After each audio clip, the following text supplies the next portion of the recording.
प्रतिष्ठा की सीट में आज बात कर रहे हैं मुंबई की माही विधानसभा सीट की, जहां से महाराष्ट्र नवनिर्माण सेना के उम्मीदवार नितिन सरदेसाई के साथ साथ एमएनएस अध्यक्ष राज ठाकरे की भी प्रतिष्ठा दांव पर है।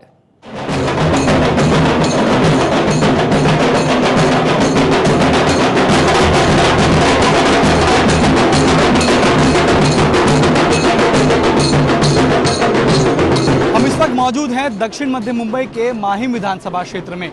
यहाँ प्रतिष्ठा दांव पर है महाराष्ट्र नवनिर्माण सेना के उम्मीदवार नितिन सरदेसाई की। नितिन सरदेसाई को यहाँ चुनौती मिल रही है शिवसेना के उम्मीदवार सदा सरवणकर से। कुछ साल पहले तक माही विधानसभा क्षेत्र शिवसेना का गढ़ रहा करता था, लेकिन साल 2006 में राज ठाकरे ने अपनी पार्टी का गठन किया और साल 2009 में नितिन सरदेसाई एमएनएस की टिकट पर यहाँ विधायक चुन के आए। साल 2012 की नगर पालिका चुनाव में भी एमएनएस के ही 7 पार्षद यहां से चुन के आए हैं। शिवसेना इस बार कोशिश कर रही है कि वो एमएनएस को हराकर दोबारा से इस विधानसभा क्षेत्र में अपना कब्जा बना सके।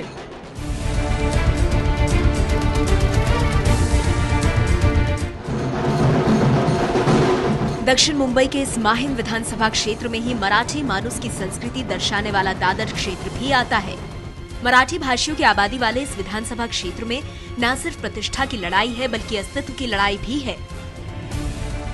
ये चुनाव सिर्फ 2 उम्मीदवारों में नहीं, बल्कि महाराष्ट्र की राजनीति के 2 बड़े नेता राज ठाकरे और उद्धव ठाकरे के बीच की लड़ाई है।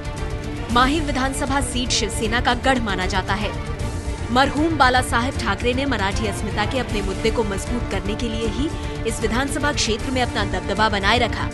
दादर में अपने पार्टी मुख्यालय को बनाकर वहां केसरी झंडा लहराया।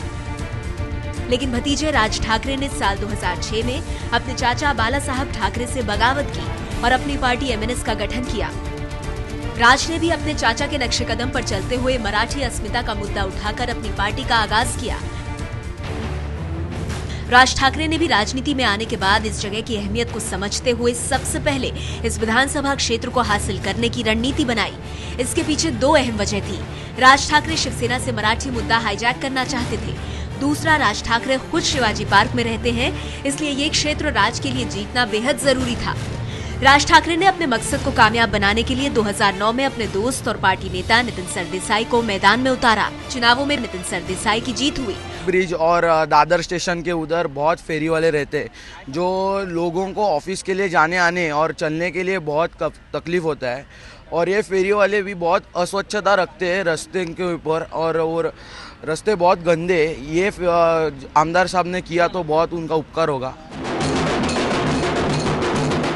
मौजूदा विधायक और एमएनएस के उम्मीदवार नितिन सरदेसाई का मानना है कि उनके कार्यकाल में माहिम विधानसभा क्षेत्र का विकास हुआ है। I think we have done enough work in this area. We have tried to solve as many problems as much in this area, and people still believe us. They believe in Raj Thakre's ideology, and my people have been working very hard for the last few years in the inception of this party, and they know that we have been working for them, and this is the right party and right choice, so they are all behind us. साल 2009 में शिवसेना के आदेश बांदेकर को हराकर नितिन सरदेसाई यहाँ के विधायक बने थे। इस बार शिवसेना ने इस क्षेत्र के पूर्व विधायक सदा सरवणकर को चुनाव में उतारा है और उन्हें भरोसा है कि शिवसेना यहाँ अपनी खोई हुई प्रतिष्ठा फिर हासिल करेगी। माननीय बाला साहब ठाकरे जी का जो सपना था 40 लाख झोपड़पट्टी वासियों को घर देना, वो सपना पूरा करने का काम जब भी हम लोग एमएलए थे तभी हमने किया है। आज जूनी इमारत है, उनका हालत बहुत खराब है। पिछले 5 साल ये पूरा जो विकास है वो रुका हुआ है।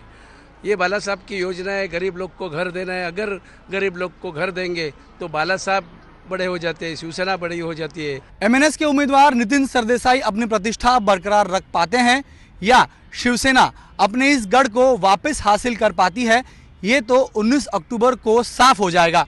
लेकिन एक बात तो तय है कि माहिम विधानसभा क्षेत्र में टक्कर कांटे की है।